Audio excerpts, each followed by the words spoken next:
같은 이 겨울에 잠깐 비와 또 눈이 함께 내려서 이렇게 또 마른 땅을 적셔 주셨습니다.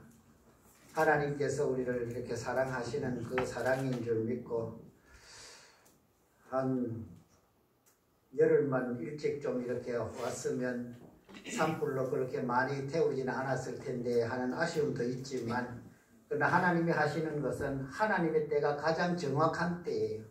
우리가 생각한 것은 우리의 욕심이지만 하나님은 미래도 아시고 지금도 아시고 과거도 아시는 하나님이니까 미래가 얼마나 더 좋아질지 그건 우리는 아무도 모르잖아요. 그러니까 그저 하나님이 주신 것에 감사하면서 우리에게 맡겨주신 삶을 살아갈 수 있기를 바랍니다. 오늘 또 이같이 하나님께 예배드리기 위하여 모였던 우리 모두에게 하나님의 넘치는 은혜가 오늘 함께하여 주시길 간절히 바라면서 우리 앞뒤좌우로 인사합니다. 사랑합니다. 축복합니다. 사순절이 이제 사순절이 세 번째 주일이니까 사순절은 6번 주일을 지나고 이제 7번째 주일이 부활주일이잖아요. 주일을 제외하고 나가니까 그래서 6번 주일 중에서 우리 세 번째니까, 그리고 또 마지막 주일은 고난주간이라 해서 우리가 또 하나님의 우리 주님이 당하신 고난을 생각하는 그 주간으로 또 우리가 이 사순절 가운데 특별히 떼어서 고난주간으로 그렇게 우리는 하나님의 은혜를 또 깊이 새기며 살아가는 그런 때인 것을 보게 됩니다. 왜 이 말씀을 하시는가 하면 우리 주님께서 십자가를 지신 그 이유와 그 목적에 대해서 오늘 이사야는 참 정확하게 그렇게 기록을 하고 있고 그렇게 말씀을 하고 있는데, 이 백성들이 그 당시에 어떠한 사람, 어떻게 살았는가 하는 것을 생각해 보면 우리 또한 어떻게 살아야 할 것인가에 대한 해답을 얻을 수가 있다는 것이지요. 오늘 이사야 선지자, 물론 예수님이 오시기 약 한 700년 전, 한 680년 이 어간에 활동하셨던 그 선지자였기 때문에 오랜 전에 제가 서두에서 말씀드렸던 것처럼 우리 하나님께서 하시는 일은 우리 때에는 그것을 이해를 못해요. 이사야가 이 말씀을 선포하고 할 때에도 이 백성들이 그게 무슨 말인지를 몰랐단 말이지요. 그러나 그 하나님의 때가 결국은 이제 예수님이 이 땅에 오시면서 그 십자가를 지시고 그 우리를 위한 이 대속의 제물 되어 주심으로 완성이 되어가는 이런 것을 보면서 이 이사야 선지자를 통해서 주실 때에 그 백성들은 어떤 삶을 살았으며 그 백성들은 이 말씀을 어떻게 받았을까, 우리가 한번 이 말씀을 통하여 생각을 해보고자 합니다. 오늘 본문에서 하나님께서 우리에게 하시고 싶은 이야기는 두 가지입니다. 첫 번째로는 왜 십자가를 져야 하는가. 지금 우리는 예수 그리스도 우리 주님이시지만 이 당시에는 메시아지요. 메시아가 이 땅에 오셔서 그 걸어가는 길, 이 당시에 이스라엘 백성들, 유대인들은 아마 메시아 하면 적어도 다윗처럼 이 나라를 완전히 이제 평화롭게 또 넓게 이렇게 해가는 그런 사람으로 보았고 생각을 했던 그런 때였지요. 이런 가운데에서 이사야 선지자는 그가 오시면은 십자가를 지고 매를 맞고 또 채찍을 맞고 고난을 당한 그 메시아로 오실 것이다 하는 이 선포를 그 당시에 이스라엘 백성들, 유대인들이 그것을 이해를 했겠습니까? 그건 그 예수님이 오실 당시에 대제사장들이나 또 종교 지도자인 서기관이나 뭐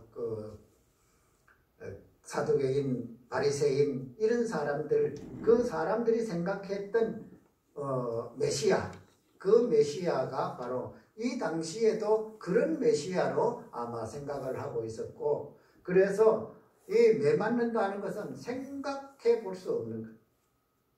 그 메시아가 우리 인간을 대속하기 위하여 보내신, 우리를 해방시키기 위하여 보내신 이런 분이라고만 생각을 하고 있었고, 그 해방이 이제 그 당시에 이제 강대국인 애국 또는 바벨론, 나중에는 로마 제국 이런 데서부터 그 권력으로부터 해방을 얻는 이것을 오직 저들은 해방이라고 생각을 했지요.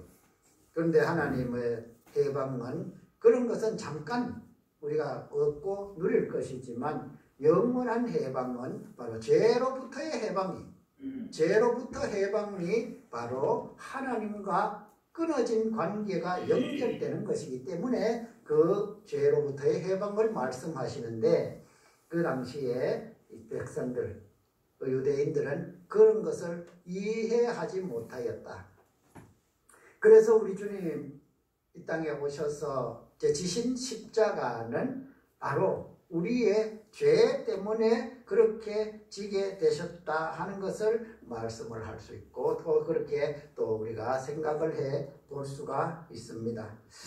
본문 4절에 그렇게 말합니다. 우리는 생각하기를 그는 징벌을 받아 하나님께 맞으며 고난을 당한다 하였노라. 이 말씀이, 이 말이 바로 이스라엘 그 당시에 유대인들이 가진 생각이었어요.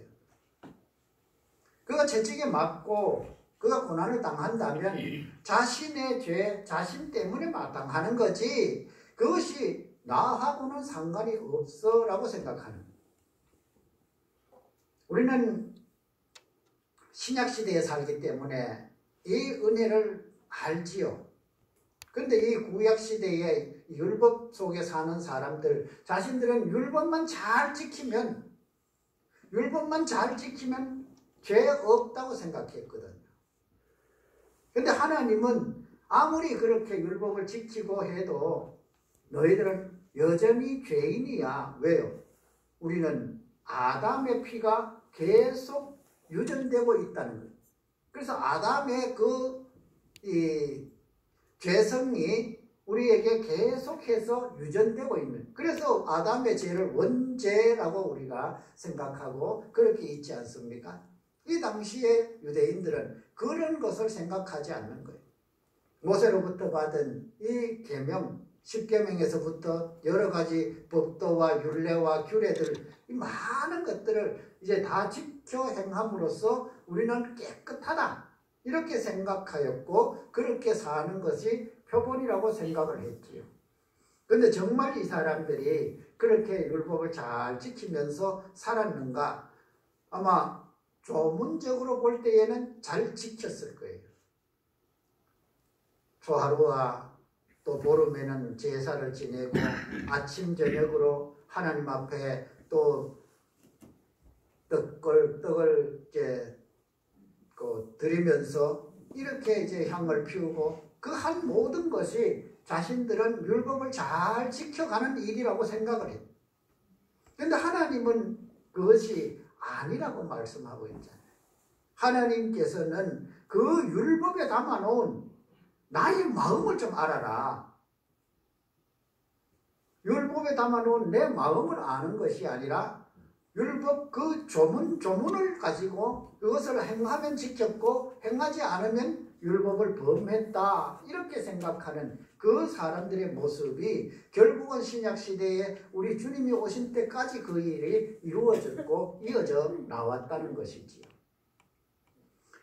이 사람들이 하나님의 그 은혜 또 그리고 그 사랑, 그것을 정말 생각을 했다면 이 메시아를 그렇게 기다리지 않았을 것이고, 또 메시아가 오셔서 채찍을 맞았다 하면은 우리가 죄가 그렇게 크구나 이렇게 생각을 했어야 되는데, 오늘 본문 4절에 뭐라 그럽니까? 우리는 생각하기를 그는 징벌을 받아 하나님께 맞는다. 자기가 지은 죄 때문에 맞아 싸지 이런 말을 하고 있다는 거예요. 그런데 오늘 본문 정말 4절부터 6절까지 짧은 세 절이잖아요. 이 세 절에 하나님이 이사야를 통해서 주시는 말씀이 무엇입니까? 크게 둘로 나누면 그가 채찍에 맞으면 곧 우리가 채찍에 맞음이요 그가 찔림은 곧 내가 찔림이라 이렇게 말씀하고 있는 것이 오늘 본문인 것이지요. 사순절 세 번째 주일 우리가 우리 주님의 그 십자가를 묵상하면서 그 십자가의 길을 걸어가신 주님을 바라보면서 우리가 생각해야 할 것이 무엇입니까? 오늘 이스라엘 백성들이 이 당시의 유대인들이 생각했던 그가 맞는 것은 그의 잘못이고 우리는 그저 하나님의 율법을 지키고 계명을 지킴으로 우리는 하나님의 자녀, 하나님의 백성이라는 이 마음을 가지고 살았던 그들과 오늘 우리가 믿는 믿음은 과연 얼마나 다르며 어떤 부분은 또 똑같은가 이런 것을 우리는 생각을 해 보아야 한다는 것이지요.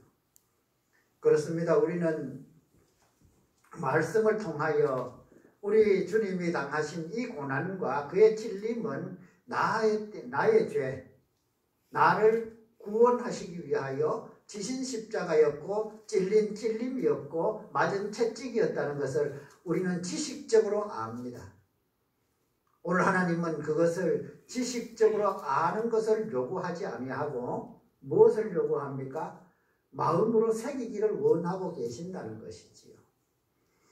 오늘 우리가 그 은혜를 받고 지금도 믿음으로 살아가는 우리 삶이 정말 하나님이 기뻐하시고 정말 하나님이 바라보시는 이런 믿음으로 살아가는 때 하나님은 그에게 맡긴 그 결과로 오늘 우리를 구원해 주시고 장차 우리가 영생에 이르도록 해 주신다 약속해 주시는 것이지요. 그래서 두 번째로 생각하실 것이 주님께서 지신 십자가의 결과입니다. 주님이 십자가를 지심으로 우리가 얻은 것이 있지 않습니까? 본문 5절에 보면 그럽니다. 그가 찔림은 우리의 허물 때문이요 그가 상함은 우리 죄악 때문이라 그가 징계를 받음으로 우리는 평화를 누리고 그가 채찍에 맞음으로 우리는 나음을 받았도다. 우리 주님이 맞은 채찍과 그가 찔린 찔림 때문에 얻은 그 평화가 무엇입니까? 세상에서 육신이 아프지 않고 살아가는 것, 또 이웃 간에 그 정말 평화롭게 그 은혜와 사랑을 나누면서 사는 것, 이런 모든 것을 우리는 평화라고 말할 수 있어요. 근심 없이 살아갈 수 있는 것이잖아요. 평화라는 이 말은. 그런데 하나님께서 주시는 이 말씀의 평화는 그런 근심 없음이 아니란 말이에요. 여기에 평화를 이루시는 것은 하나님과의 관계의 끈, 우리 조상 아담이 그 따먹지 말라고 하나님이 말씀하신 선악과를 따먹음으로 에덴 동산에서 쫓겨나고 하나님과의 관계가 끊어져 버려요. 그래서 하나님과 상관없는 사람이 되어버려요. 하나님께서 그 선악과를 따먹는 날에 정령 죽으리라 한 말의 참된 의미가 바로 그 말이에요. 그냥 생명의 호흡이 끊어지는 것으로 우리는 죽음이라고 생각하는데 하나님은 그것이 생명이 끊어지는 것이 죽음이 아니라 하나님과의 관계없는 삶을 살게 버려둬버리는 것이 바로 우리가 죽는 죽음이라는 것이지요. 이 죽음에서 그 관계없는 그 끊어졌던 하나님과의 관계의 끈이 다시 연결되는 것을 진정한 평화라고 합니다. 아담과 하와가 그 선악과를 결국은 그렇게 그 조상 아담의 지은 죄 때문에 그 죄가 우리에게 그 죄의 피가 계속해서 유전됨으로써 우리 또한 계속 죽을 수밖에 없는 죄인으로 살아가야 되고 살아갈 수밖에 없는 그런 우리의 모습들이 되어버렸단 말이에요. 이런 우리를 하나님은 구원하시려고 메시아를 보내셨고 그 메시아에게 채찍에 맞고 가시에 찔리고 십자가에 달리게 하시는 이 은혜, 하나님이 베풀어 주신 사랑이지요. 우리가 생각해 볼 수 있는 것은 우리는 죄가 별로 무겁지 않다고 생각을 해요. 우리는 세상에서 살인을 하면 아주 흉악한 범죄, 살인한 사람이라 그러면 옆에 가기도 두려워하고 싫어하고, 근데 하나님이 볼 때는 살인한 자나 남의 거 조금만 거 훔친 거나 남의 거 정말 욕심내어서 저거 갖고 싶다 이렇게 마음먹은 것, 그 죄의 무게는 하나님이 보실 때는 똑같단 말이에요. 우리는 생각하기를 살인하고 이런 사람 흉악범은 더 큰 벌을 받게 될 것이고 남을 그냥 조금 속에서 조금 빼앗고 그냥 좀 슬쩍슬쩍 가져오고 하는 거는 괜찮아, 그거는 얼마 안 되니까 이렇게 생각할 수 있어요, 우리는. 그런데 하나님은 그렇지 않아요. 어떤 죄든지 죄는 하나님은 미워하시는 거예요. 그 죄의 무게가 이것은 크고 이것은 작고가 아니라 하나님이 보실 때는 똑같단 말이에요. 큰 바위나 주먹만한 이 돌멩이나 모래알 하나나 물에 던지면 깔아앉기는 똑같습니다. 그런데 하나님은 그 죄가 내가 잘못했어요 하면 용서해 주신, 그런데 정말로 하나님이 무겁게 보는 죄가 무엇입니까? 바로 하나님을 인정하지 않는 죄예요.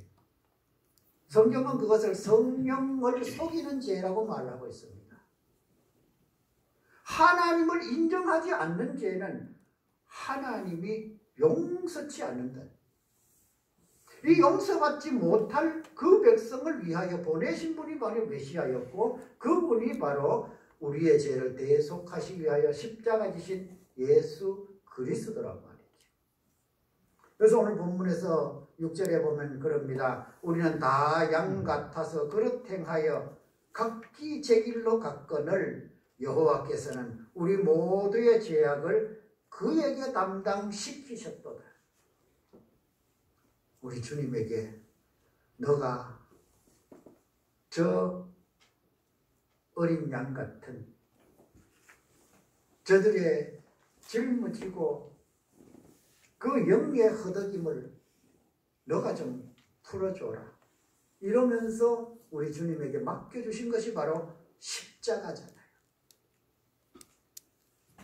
그런데 이 말씀을 들을 때에 유대인들은 그것을 이해하지 못하였고 깨닫지 못하여서 또 그렇게 또 양같이 자꾸만 딴 길로 가는 이런 삶을 살았지만 신약 시대를 살아가는 우리는 왜요? 예수님이 이미 오셔서 십자가에서 대속의 죽음 되어 주시는 것을 보았잖아요. 우리는 그것을 깨달았잖아요. 이 당시의 사람들은 그것을 아직 다가오지 않았기 때문에 그 이해를 못하였다 할 수 있지만 우리는 이것을 보았기 때문에 우리는 그것을 부정할 수가 없어요. 그래서 우리는 더욱더 감사의 삶을 살아갈 수 있는 것. 왜요? 이 당시에 이사야 선지자가 이 말씀을 선포할 때 당시에 이스라엘 백성들과 우리는 근본적으로 달라요. 그러므로 우리는 구원 얻은 기쁨을 날마다 감사하면서 살아가고 있고 그렇게 또 살아야 한다는 것이지요.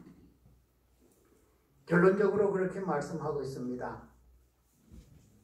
이 당시에 이스라엘 백성들, 유대인들이 생각했던 것처럼 그는 그의 죄를 담당했지 이렇게 생각하시는 것이 아니라 그는 나의 죄를 위하여 십자가를 지셨다. 우리는 이렇게 믿고 살아가고 있지 않습니까?